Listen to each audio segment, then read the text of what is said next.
बिस्मिल्लाहिर्रहमानिर्रहीम। अस्सलाम वालेकुम डियर स्टूडेंट्स, मैं हूं आपका फिजिक्स टीचर और आज first year physics chapter number 4 का लेक्चर नंबर 3 पढ़ने जा रहे हैं हम। और आज का हमारा टॉपिक है work due to variable force. Students, इससे पहले प्रीवियस लेक्चर में हमने देखा कि work due to constant force किस तरह कैलकुलेट किया जाता है, जिसमें हमने वर्क की इक्वेशन देखी। फॉर्मूला था हमारे पास work is equal to F D cos theta. But याद रखना है आपने कि ये फॉर्मूला, ये इक्वेशन वैलिड है अगर फोर्स कांस्टेंट हो।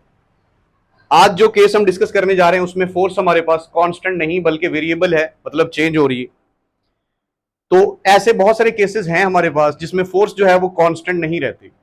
या तो फोर्स वेरी करती है इन डायरेक्शन, या फिर फोर्स का मैग्नीट्यूड चेंज हो रहा होता है। तो हम फोर्स को वेरिएबल कहते हैं अगर फोर्स की डायरेक्शन चेंज हो रही हो, या मैग्नीट्यूड चेंज हो रहा हो, या दोनों चेंज हो रहे हैं। इन अदर वर्ड्स, अगर फोर्स का मैग्नीट्यूड या डायरेक्शन या दोनों कांस्टेंट ना रहें तो हम फोर्स को क्या कहते हैं students? Variable force. Later on इसी सेम चैप्टर के अंदर हम दो टॉपिक ऐसे पढ़ेंगे जिसमें फोर्स वेरिएबल होगी और सेम मेथड अप्लाई करेंगे वर्क कैलकुलेट करने के लिए। तो आज के लेक्चर में हम सीखेंगे कि अगर फोर्स वेरिएबल हो तो वर्क किस तरह कैलकुलेट किया जाता है।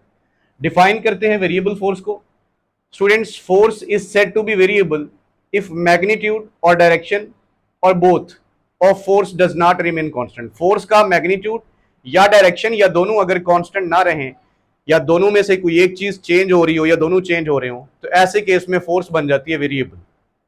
एग्जांपल्स यहां मैंने लिख रखी हैं। इन स्ट्रेचिंग अ स्प्रिंग, अगर आप वर्क कैलकुलेट कर रहे हैं तो वो वर्क होगा ड्यू टू वेरिएबल फोर्स, क्योंकि स्प्रिंग को जब आप स्ट्रेच करेंगे तो जो फोर्स होती है spring force, that is directly proportional to extension.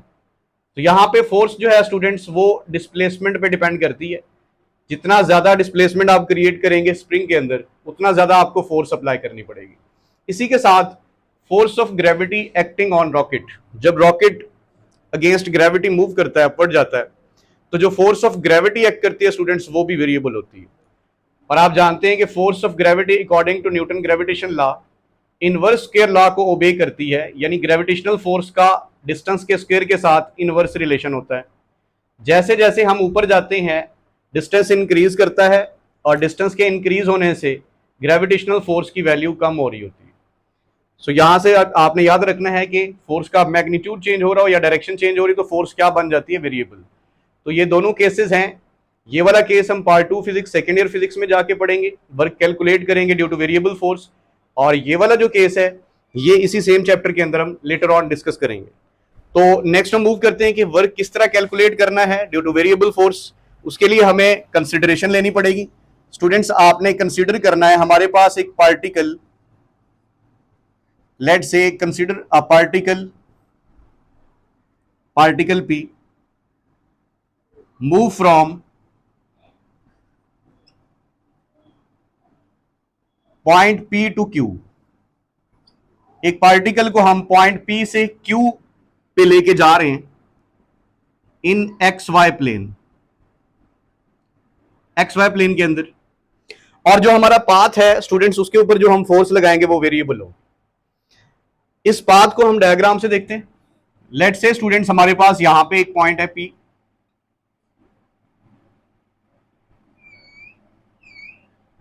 और यहां पे जो हमारे पास एक पॉइंट है वो है क्यू।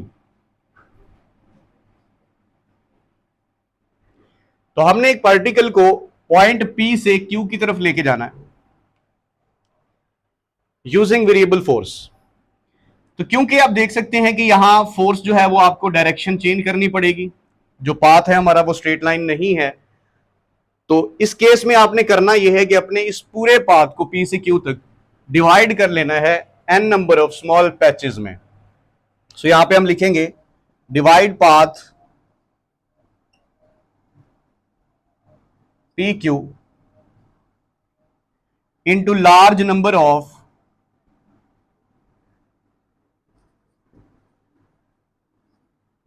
Small patches. तादाद में ज्यादा होंगे लेकिन साइज में छोटे पैचेस होंगे, सच that force remain constant for each patch. Patch आपका इतना छोटा होना चाहिए कि हर पैच के लिए, हर पाथ के लिए जो फोर्स है वो क्या अज्यूम होगी स्टूडेंट्स? कांस्टेंट अज्यूम होगी, such that force remain constant. Force is constant for each patch, हर एक पैच के लिए स्टूडेंट्स फोर्स क्या है, कांस्टेंट है। तो यहां पे हम पैचेस बनाते हैं स्टूडेंट्स। लेट से यहां से लेकर यहां तक हमारे पास पैच 1 है और पैच 1 का जो डिस्प्लेसमेंट है लेट से वो D1 है। इसी तरह यहां तक हमारे पास पैच 2 है और इसका जो डिस्प्लेसमेंट है वो D2 है, डेल D1 डेल D2। इसी तरह यहां तक जो हमारे पास पैच है इसका जो डिस्प्लेसमेंट है वो D3 and up to so on चलते जाएंगे। और लास्ट पैच जो हमारे पास है उसका जो डिस्प्लेसमेंट है स्टूडेंट्स वो DN है, डेल DN। अब इन तमाम पैचेस के लिए एक अलग से फोर्स आपको अप्लाई करनी पड़ेगी। जैसे फर्स्ट पैच के लिए जो फोर्स अप्लाई कर रहे हैं हम एट एन एंगल, लेट से स्टूडेंट्स वो फोर्स हमारे पास है F1। इसी तरह पैच 2 के लिए जो फोर्स हम एक्ट कर रहे हैं वो हमारे पास है F2। F1 और F2 मैग्नीट्यूड में चेंज हो सकते हैं, डायरेक्शन में तो यहां पे डेफिनेटली चेंज होंगे क्योंकि पाथ हमारा वेरिएबल पाथ है, स्ट्रेट लाइन पाथ नहीं है। इसी तरह D3 पैच के लिए जो हमारे पास फोर्स है that is assume to be F3 और लास्ट पैच पे जो हम फोर्स लगा रहे हैं स्टूडेंट्स वो क्या है हमारे पास Fn। यहां पे आप देख सकते हैं कि डिफरेंट पैचेस के लिए जो फोर्सेस की डायरेक्शन है वो चेंज हो रही है। यहां पे स्टूडेंट्स F1 का जो एंगल बन रहा है डिस्प्लेसमेंट D1 के साथ वो θ1 है। पैच 2 का जो एंगल बन रहा है स्टूडेंट्स वो θ2 है। पैच 3 का एंगल स्टूडेंट्स याद रखना है θ3। इसी तरह हर एक पैच में एक एंगल क्रिएट हो रहा है और लास्ट पैच पे जो एंगल बन रहा है स्टूडेंट्स वो θn है। अब प्रीवियसली हमने देखा कि अगर फोर्स और डिस्प्लेसमेंट के दरमियान एंगल क्रिएट हो रहा हो तो हम फोर्स को रिजॉल्व करते हैं कंपोनेंट्स में और हम फोर्स का एक्स कंपोनेंट लेते हैं और डिस्प्लेसमेंट से मल्टीप्लाई करते हैं to calculate work in that patch. For example हमने अब करना यह है कि हर एक पैच का अलग अलग वर्क कैलकुलेट करना है, उसके बाद टोटल वर्क के लिए हमने तमाम पैचेस के जो वर्क होंगे उन्हें ऐड कर लेना है। तो स्टूडेंट्स ये जो इक्वेशन थी work is equal to F D cos theta ये वैलिड थी अगर फोर्स कांस्टेंट हो। तो अगर तो मैं पूरे पाथ के ऊपर देखूं तो फोर्स कांस्टेंट नहीं है क्योंकि फोर्स अपनी डायरेक्शन वेरी कर रही। लेकिन अगर मैं एट अ टाइम एक सिंगल पैच के लिए देखूं तो एक सिंगल पैच पे एक ही फोर्स लग रही है और वो फोर्स डायरेक्शन और मैग्नीट्यूड में चेंज नहीं हो रही, तो एक सिंगल पैच के लिए फोर्स कांस्टेंट अज्यूम होगी लेकिन as a whole force constant नहीं रहेगी।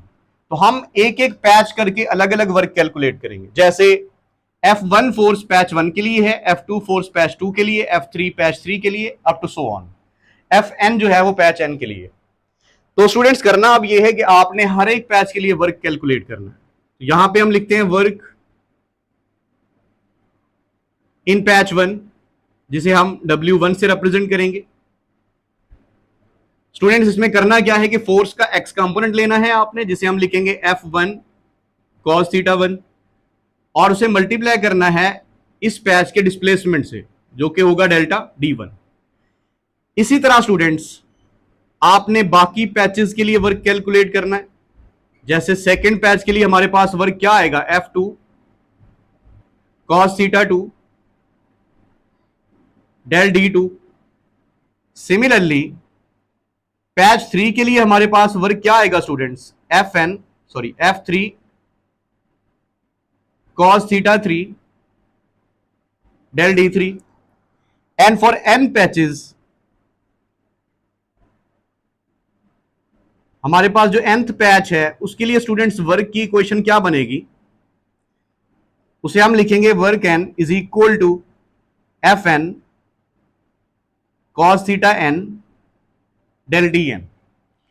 तो दरम्यान में जो बाकी के पैचेस हैं उनके लिए भी सिमिलर वे से आपने वर्क कैलकुलेट करना है। करना क्या है कि आपने फोर्स का एक्स कंपोनेंट मल्टीप्लाई करना है डिस्प्लेसमेंट के साथ। अगर पैच 1 की हम बात करें तो F1 cos θ1 into del D1 ये पैच 1 का वर्क। इसी तरह पैच 2 का वर्क, पैच 3 का वर्क एंड देन जो हमारा लास्ट पैच है nth पैच उसका हम वर्क कैलकुलेट कर लें।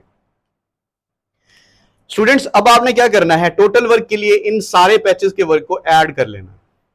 सो यहां पे हम कैलकुलेशन करते हैं किस चीज की, टोटल वर्क की। तो टोटल वर्क हमारे पास क्या होगा, वो होगा work of patch 1 plus work of patch 2 up to so on work of patch n। यूं आपने क्या करना है स्टूडेंट्स वैल्यूज पुट करनी है सो हमारे पास जो टोटल वर्क होगा that is equal to work one हमारे पास क्या है F1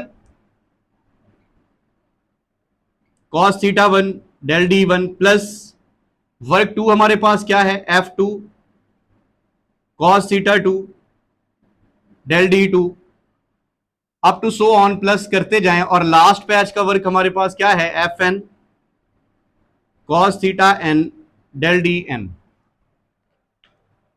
तो स्टूडेंट्स जैसा कि आप देख सकते हैं कि यहां पे बहुत सारे फैक्टर्स ऐड हो रहे हैं, तो इसको सिंप्लीफाई करने के लिए हम फिजिक्स में एक साइन यूज करते हैं जिसे सिग्मा पढ़ा जाता है, समेशन भी पढ़ सकते हैं आप। और इसमें इंडेक्स के अंदर हम लिमिट डिफाइन करेंगे, बाउंड्री लिमिट। जैसे हम यहां पे कोई भी इंडेक्स डिफाइन करते हैं i is equal to 1 to n, ये किस चीज को रिप्रेजेंट कर रहा है? ये उसकी बाउंड्री को रिप्रेजेंट कर रहा है कि हमारे पास जो वर्क है वो पैच 1 से स्टार्ट हो रहा है और कहां तक जा रहा है, पैच n तक। इसे स्टूडेंट्स पढ़ा जाता है सिग्मा या समेशन। तो ये इंफॉर्मेशन थी। इससे इस तरीके से आप क्या कर सकते हैं, जब बहुत सारी क्वांटिटीज का सम हो रहा हो तो उसे सिंप्लीफाई करके एक सिंपल इक्वेशन में आप कन्वर्ट करेंगे और हमारे पास जो फार्मूला आएगा टोटल वर्क का स्टूडेंट्स वो क्या आएगा, यहां पे लिखेंगे सिग्मा। बाउंड्री लिमिट क्या है कि कहां से स्टार्ट हो रहा है, फर्स्ट पैच से, और कहां तक जा रहा है, nth पैच तक। और आगे हम क्या लिखते हैं, F I cos theta I D I. तो ये स्टूडेंट्स हमारे पास इक्वेशन आ गई टोटल वर्क की। ये टोटल वर्क रिप्रेजेंट कर रहा है। और इस सिग्मा साइन का क्या मतलब है कि जब आप इसे ओपन करेंगे तो आप यहां पे i की जगह 1 लिखेंगे फर्स्ट पैच के लिए, फिर उसमें ऐड करेंगे, i की जगह आप 2 पुट करेंगे, फिर 3 पुट करेंगे, फिर 4 पुट करेंगे, अप टू सो ऑन कहां तक नंबर्स आप पुट करेंगे, n वैल्यू तक। और ये ओपन करके आप दोबारा इस फॉर्म में लिख सकते हैं। सो ये समेशन और ये मैथमेटिकल वे होता है जब बहुत सारी क्वांटिटीज का सम हो रहा हो तो उन्हें आप सिंपल फॉर्म में इस तरह लिख सकते हैं समेशन फॉर्म को यूज करते हुए। तो ये हमारे पास वर्क की इक्वेशन आ गई टोटल वर्क की स्टूडेंट्स। और इसके बाद हमने देखना, ये था हमारे पास एनालिटिकल मेथड वर्क कैलकुलेट करने का। दूसरा मेथड हमारे पास है ग्राफिकल मेथड, कि वर्क को हम ग्राफिकली भी कैलकुलेट कर सकते हैं। तो इसका जल्दी से आप स्क्रीनशॉट ले लें ताकि हम नेक्स्ट प्रोसीड करें। जी रेस कर दूं जी। तो स्टूडेंट्स ये लास्ट इक्वेशन मैं रहने दूंगा, बाकी मैं रेस कर रहा हूं।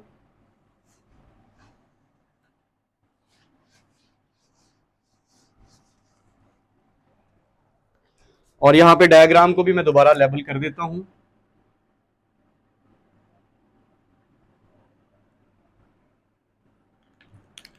यहां पे हमारे पास ये फोर्स F1 थी और इसका एंगल था थीटा 1, ये फोर्स थी F2 एंगल थीटा 2। यहां जो डिस्प्लेसमेंट था स्टूडेंट्स वो D1 था और यहां जो डिस्प्लेसमेंट था वो D2 था। तो स्टूडेंट्स अब हमने वर्क की कैलकुलेशन करनी है graphically. So graphical method to calculate work.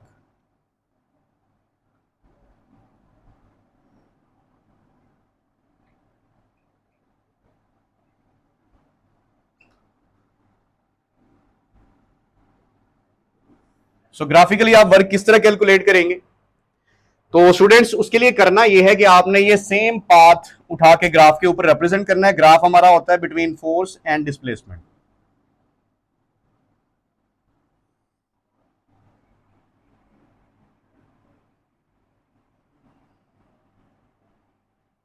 तो इसी सेम पाथ को मैं यहां पे रिप्रेजेंट करूंगा। ये हमारे पास पाथ इस तरह से रिप्रेजेंट हो जाएगा। लेट्स से ये पॉइंट P है और ये पॉइंट हमारे पास क्या है स्टूडेंट्स, Q है। सेम वही पाथ।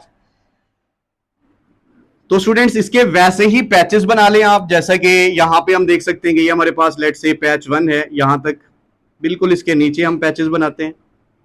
यहां हमारे पास फोर्स और इधर हमारे पास डिस्प्लेसमेंट। तो लेट्स से ये हमारे पास पैच 1 है यहां तक,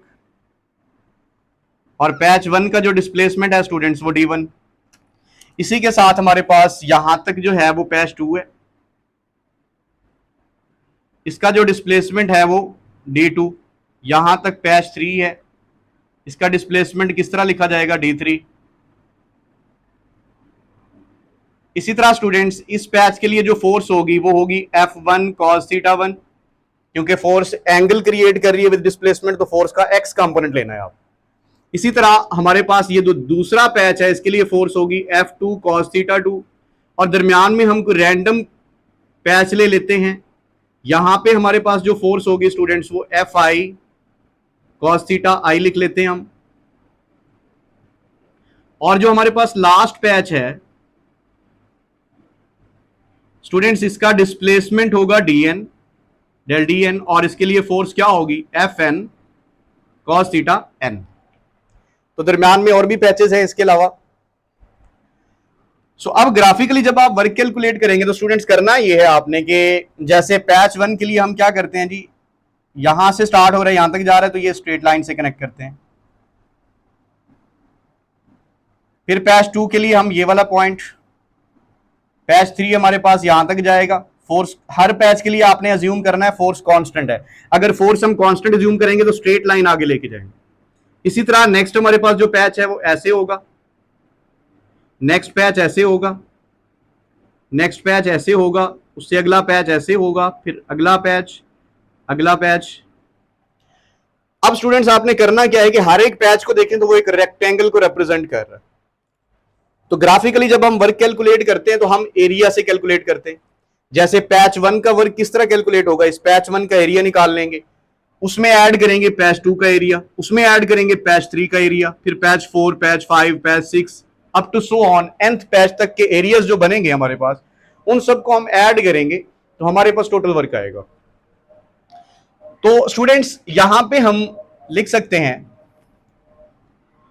कि ये जो पोर्शन आपको नजर आ रहा है ये इस तरीके से, ये वाला, ये ब्लू लाइन से ऊपर, ये कुछ यहां पे पोर्शन शामिल हो रहा है जो कि वर्क का हिस्सा नहीं है। वर्क होता है एरिया अंडर द ग्राफ। अब ये जो ब्लू लाइन आपको नजर आ रही है इसके नीचे नीचे जो एरिया है वो तो हमें एक्चुअल वर्क मिल रहा है, लेकिन कुछ एरिया इससे ऊपर भी शामिल हो रहा है, ये वाला एरिया जो कि वर्क में शामिल नहीं होना चाहिए। इस तरीके से आपको एक्यूरेट वर्क नहीं मिलेगा, बल्कि जो एक्चुअल वैल्यू है उससे थोड़ा सा ज्यादा मिलेगा। सो उस वर्क को हमें कैलकुलेट करने के लिए या एक्यूरेट वर्क कैलकुलेट करने के लिए क्या करना पड़ेगा, पैचेस को मजीद छोटा करना पड़ेगा।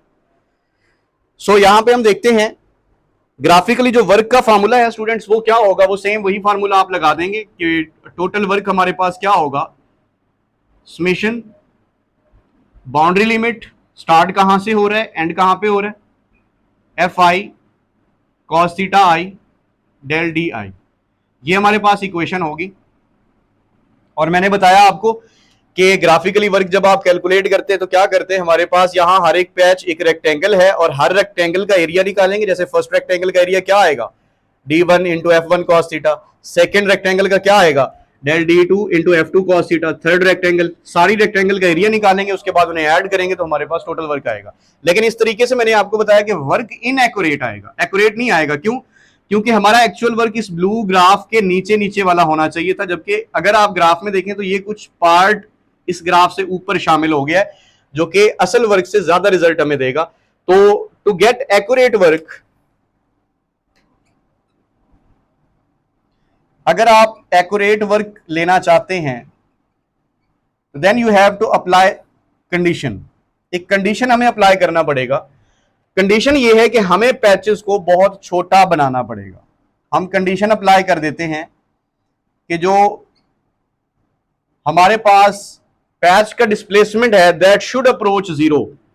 व्हाट डज दैट मीन, कि पैचेस इतने छोटे होने चाहिए कि हर पैच का जो डिस्प्लेसमेंट है वो जीरो को अप्रोच करे। जीरो के इक्वल नहीं कह सकते हम, जीरो को अप्रोच करने का मतलब होता है कि इंतहाई कम, बहुत छोटी वैल्यू जब आप यूज करेंगे डिस्प्लेसमेंट की या पैच की, जैसे 0.1 0.01 एक वैल्यू आप ले लें, तो हमारे पास जो पैच है वो इतना छोटा हो जाएगा कि उसके ऊपर जो फोर्स है वो क्या हो जाएगी, कांस्टेंट हो जाएगी।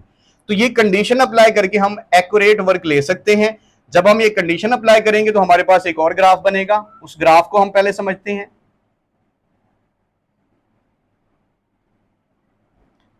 स्टूडेंट्स यहां पे हम फोर्स ले रहे हैं और एक्स एक्सिस पे हमारे पास क्या है, डिस्प्लेसमेंट है। सेम पाथ को हम रिप्रेजेंट करेंगे यहां पे जो पहले हमने बनाया था।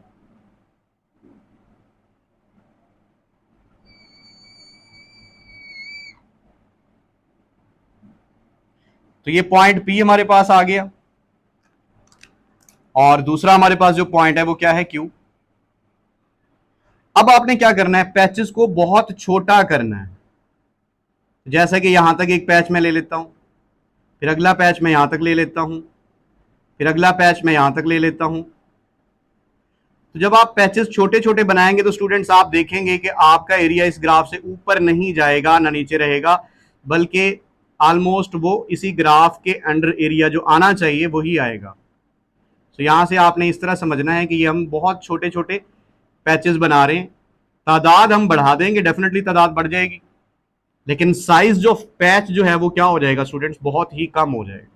तो यहाँ size of each patch is so small that del D approaches zero. यहां से देखें, छोटा सा पैच लेंगे तो वो इस ग्राफ से बाहर नहीं जाएगा, बल्कि इस ग्राफ के अंडर रहेगा। इस तरीके से आपको तकरीबन एक्यूरेट वर्क मिलेगा, लेकिन 100% एक्यूरेट इसमें भी नहीं मिलेगा। तो यहां पे आपने क्या किया, पैचेस की तादाद बढ़ा ली और हर पैच का साइज कम कर लिया टू गेट एक्यूरेट वर्क। अब स्टूडेंट्स इसके लिए फार्मूला तो वही रहेगा, इक्वेशन वही रहेगी, बस उस पर हम कंडीशन अप्लाई कर देंगे, लिमिट अप्लाई कर देंगे, और लिमिट क्या बताएगी। अब आप देख सकते हैं यहाँ पे जो एरिया अंडर द ग्राफ आ रहा है उसको मुकम्मल शेड कर दिया टेक्स्ट बुक ने।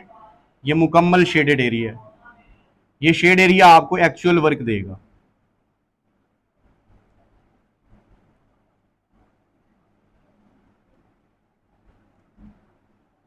तो स्टूडेंट्स ये हमारे पास एक्यूरेट वर्क ऑब्टेन करने का मेथड है। इसमें अब फार्मूला क्या बनेगा, सेम इसी फार्मूले को हम उठाएंगे टोटल वर्क के, और यहां पे हम कंडीशन अप्लाई करेंगे डेल डी अप्रोचेस जीरो। यानी आपके जो डिस्प्लेसमेंट इंटरवल हैं, जो पैचेस हैं, that are too small that they approach zero, बहुत छोटी वैल्यू है इनकी। और यहाँ पे आगे सेम उसी मैकेनिज्म से आप लिखेंगे i is equal to 1, boundary limit आप डिफाइन करेंगे फर्स्ट पैच से n पैच तक हम जा रहे हैं, और हमारे पास फॉर्मूला होगा fi cos theta i del d i। तो this is the way to calculate actual work. So hopefully ये टॉपिक आपको क्लियर होगा। इसमें ग्राफिकल मेथड की प्रैक्टिस करें स्टूडेंट्स, और इस टॉपिक को अच्छे तरीके से आप तैयार करें। तो नेक्स्ट लेक्चर में हम देखेंगे work due to gravitational force.